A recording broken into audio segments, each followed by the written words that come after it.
اهلا وسهلا بكم جميعا. معاكم انا احمد محمد في حلقه جديده من برنامج نفحات شهر رمضان. موضوع حلقتنا النهارده عن اللحظه اللي اتغير فيها حاجات كتير. واحد كان ضايع ومش لاقي نفسه، كل يوم كان نفس الروتين ونفس الزعل وكان نفس التعب برضه. في يوم من الايام من شهر رمضان وهو ماشي في الشارع سمع صوت قرآن جاي من بعيد. الصوت كان هادي قوي ومريح. وقف في نص الطريق وكل حاجه حواليه كانت هاديه. وقف شويه وقلبه بدأ يدق جامد، حس احساس ما حسوش قبل كده.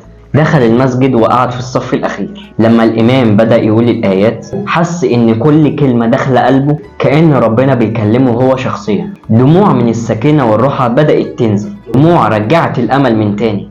اليوم ده كان بداية حياة جديدة. انت مش محتاج حد يقولك اتغير، انت مش محتاج خطة معقدة، ممكن خطوة صغيرة زي مثلا ركعتين كفيلة تغير لك كل حاجة. وطبعا في نهاية حلقتنا بنقدم نصيحة لينا ولمتابعينا كمان. لحظة واحدة في رمضان ممكن كل حاجة تتغير. لحظة صدق، دمعة خفيفة، أو دعوة خارجة من قلب موجوع. اللحظة دي عمرها ما كانت صدفة، دي علامة من ربنا شايفك وسامعك وبيهيأ لك بداية جديدة. احفظ اللحظة دي جواك وخليها نقطة التحول اللي عمرك ما هترجع بعدها زي قبل كده. وبكده نكون وصلنا لنهاية حلقتنا النهاردة. استنونا في حلقات جديدة من برنامج نفحات شهر رمضان.